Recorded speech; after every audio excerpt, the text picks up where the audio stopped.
So you've been working away on desensitization because you've been told that that's the way to get your dog over separation anxiety.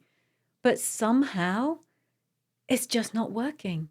You feel like your dog is just never going to get there. So at what point do you say, heck, this is just not working for me and my dog? At what point do you say that and just decide it's time to stop trying desensitization and give something else a go? Well, in this week's podcast episode, I want to talk to you all about this big decision. Whether and how you know it's time to stop gradual exposure, to stop desensitization, and to give something else a go. Hello, and welcome to the Be Right Back Separation Anxiety Podcast. Hi, I'm Julie Naismith, dog trainer, author, and full-on separation anxiety geek. I've helped thousands of dogs overcome separation anxiety with my books, my online programs, my trainer certification, and my separation anxiety training app. And this podcast is all about sharing my tips and tricks to help you teach your dog how to be happy at home alone too. So desensitization is the tried and trusted method for separation anxiety. It's not just that I say that because that's what I teach and that's what I advise everyone who works with me to do. I mean, I teach pet parents how to do it with their dogs. I teach trainers how to help pet parents with their dogs using desensitization. So yeah, I am pretty wedded to it. But I didn't just wake up one day and think, ooh, that sounds interesting. Maybe we should give that a go. It's not like this is some wonky, weird notion from out there. The reason I say desensitization is tried and trusted is because when you look at the research, and there's lots of research about separation anxiety, by the way, when you look at the research, it's really conclusive that this is, as far as we can tell, the best chance that a dog has of overcoming his fear of being left. And it's not just in the dog world that desensitization works. When we look at how humans overcome fears, desensitization is at the very heart of the preferred method for most therapists. Now, do I need to just stop and say, what is this desensitization thing? I will. I think you might already know, but let me not assume. So desensitization is a process of essentially exposing our dogs to the thing that they're scared of. I know that sounds weird, right? We're trying to help them not feel scared. And so what we do is we expose them to something that they're scared of. It's a form of therapy called exposure therapy. And exposure therapy is that. It's about taking a stimulus that a human or a dog has an issue with, has a phobia to, a fear of, and exposing the subject to the feared stimulus. And there are a range of ways of doing it. At one end, there's the sink or swim approach, which is called flooding, where essentially we just expose the subject to the scared thing, the scary stimulus at full intensity, like to the max. And flooding is sometimes used in human therapy, and it sometimes does result in good outcomes. But it's really problematic. It's problematic because it doesn't always result in a good outcome. It can make people worse. It can make a subject worse. And it's a really horrible process to go through. So when human therapists decide to use flooding, they do it with consent. They do it with informed consent.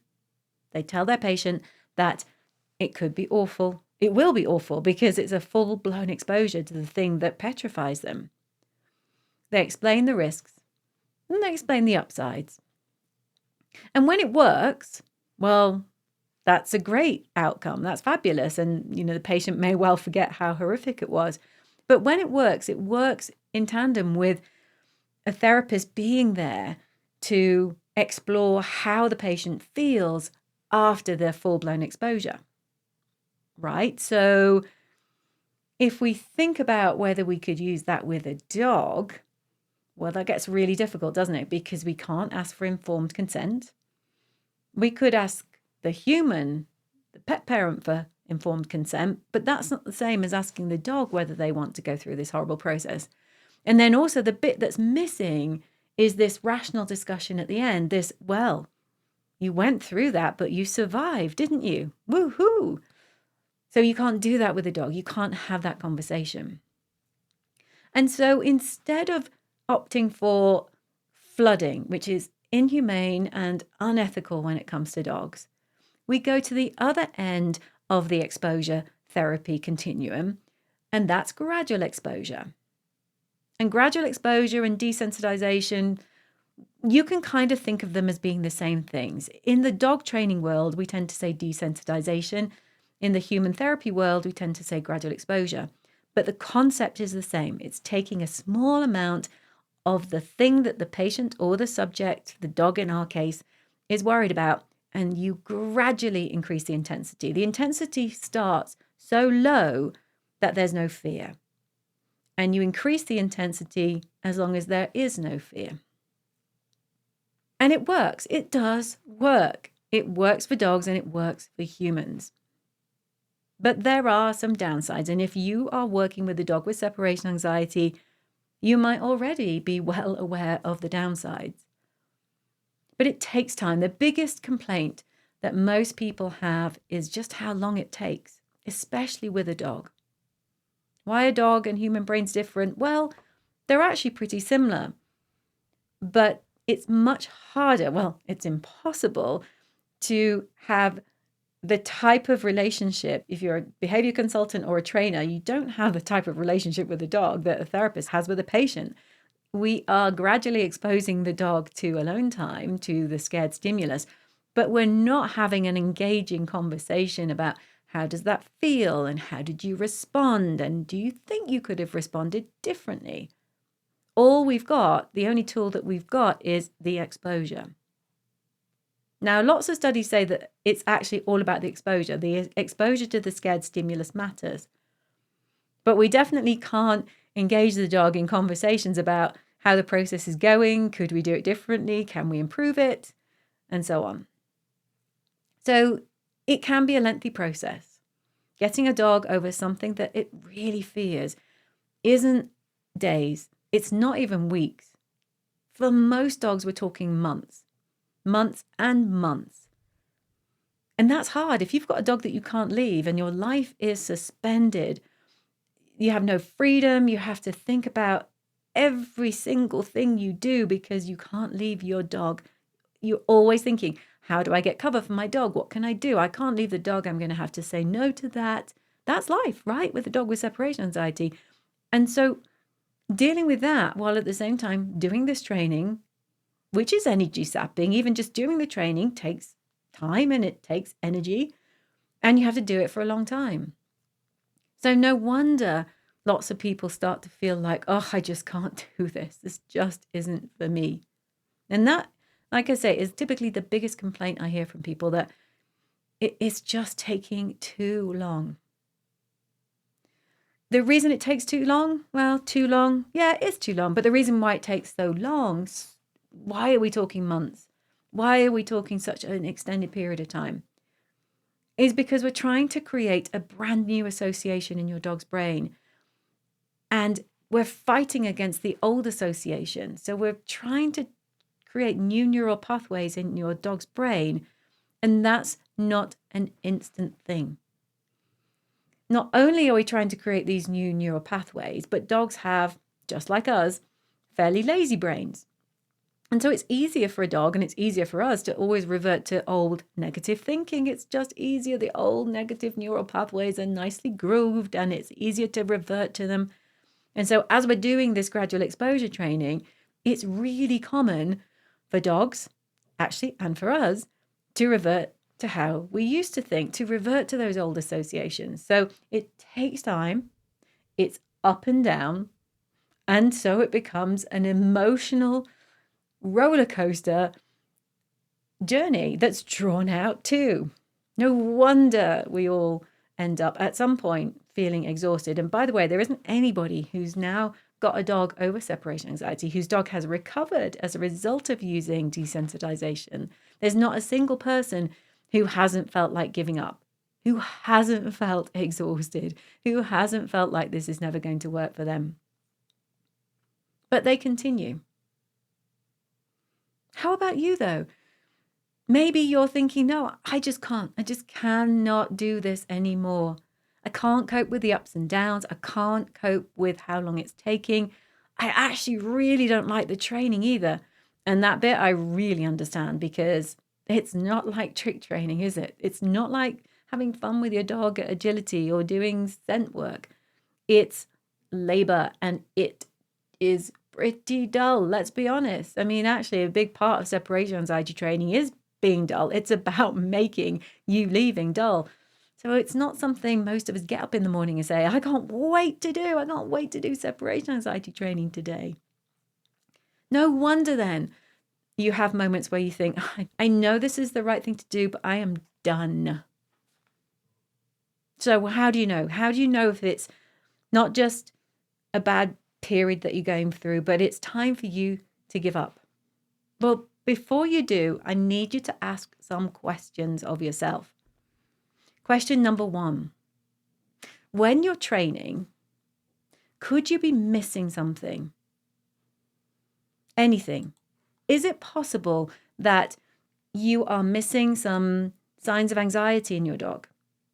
Is it possible that you're missing some subtle micro tells where your dog is actually trying to communicate that they aren't having a good time? Because remember, when we're doing desensitization training, we're changing the association from I hate this is scary, to oh yeah, I can do this.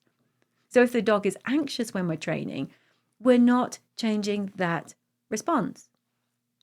That means if we miss things, we could be doing the training very diligently, checking them off. If you're in my Separation Anxiety Heroes group, you'll be ticking off your exercises in the app. You'll be looking at how many times you're trained and thinking, well, at some point I'm going to make some progress, aren't I? But if you're not, maybe it's because you're training and your dog is actually anxious. So you don't get the progress you need because you're just missing some things. So when was the last time you really, really, really studied a video of your dog? Are you recording your sessions? Are you looking at them, slowing them down, looking for signs that your dog might be anxious? Because if you're not, I don't want you to give up on desensitization training before you do that. Okay, so ask yourself, am I missing something? And if you think you might be, study video of your dog. Make sure you record your sessions. Question number 2 to ask yourself before you give up. Could you be misinterpreting something? So maybe you are spotting things, but maybe that 2 lip licks that your dog does would be fine in one dog, but actually in your dog means your dog is anxious. When did you last have some help deciding that? Now, in an ideal world, I'd love it if all of you could work with trainers, but I know that's not possible for many of you. It would be amazing if you could all work with one of my certified Separation Anxiety Pro trainers and have them look at your dog's body language. You record the video and get them to look at it, but I know that's not possible for many, many of you. An alternative, of course, is to join my Separation Anxiety Heroes Club, and that's a much more affordable option for many people, but not for everybody. So if you're thinking, okay, Julie, that's great. Yeah, I think I might be misinterpreting something, but how am I going to get that help? Well, jump into my free separation anxiety support group. There are plenty of pet parents in there who either have been through what you're going through and have got their dogs over separation anxiety, or they're going through it right now. They're going through the training. Have a look at videos they post for peer review. See if they are saying things about their dog that you could recognize in your dog. But just really importantly, think about, am I misinterpreting something and am I missing stuff? Okay, question number 3. Before you give up, I do want you to ask all these questions. So question number 3. Are you being too impatient? You're like, oh, Julie, stop it. Stop. Of course I'm impatient because I want to get my life back. I know. And I remember that feeling so badly when Percy was a dog who, even if I thought about leaving, would start getting upset. I just thought we are never, ever, ever, ever going to have even a semblance of normal life again. But we got there. However, I felt impatient too because I wanted it now, and I wanted to see progress, and I wanted to feel like there was light at the end of the tunnel. And so when we feel like that, often what we do is we put pressure on ourselves because we focus on, the 2 hours and the 3 hours. And that's really important. Of course it is, because your whole aim of doing this separation anxiety training is you want to get your dog to be okay for a reasonable amount of time that allows you to do something. But human nature is such that when we focus on a big, lofty, ambitious goal like that, we often feel overwhelmed. Not only do we feel overwhelmed, but we feel way away from it. We feel like we're not making progress. Because think about it. If you're climbing a mountain, you're at the bottom of the mountain, and maybe you're looking up and you're climbing a 10,000-foot mountain, and you're maybe 5 foot or 6 foot. So you, compared to 10,000 feet, that's a huge gulf. You are insignificant compared to that 10,000 feet mountain. And that's really where you are with separation anxiety training. What you do today, the 30 seconds, the 1 minute and 10 seconds, yeah, that's teeny compared to the 2 or 3 hours. And you can feel like that is just nothing. It's nothing, because 3 hours is what matters and you're on a minute. But just as when you stand at the bottom of the mountain, as tiny as you are, to get to the top, you take tiny steps. And that's what you need to do. You focus on the step in front of you, and then the step in front of that, and just put one foot in front of another. I mean, literally 1 foot in front of another with separation anxiety training, right? Because you're doing the steps. You're going out of the door and you're coming back. The whole purpose of thinking that way is that you focus on the process. You focus on, what can I do to do this really well? Not, oh, how do I get to 3 hours? But what can I do to make sure that in this training session today, my dog has a really good experience of being left? Because every single time your dog has a positive experience of being left, you've just taken one step closer to the top of the mountain. So focus on that exercise. Focus on today. If you've just done today's exercise, focus on tomorrow. Don't think any further ahead than that. And just try and get every session to mean your dog has had an association that home alone is fine. Home alone is fine. It's all those teeny, tiny steps that will add up to get you to the 3 hours.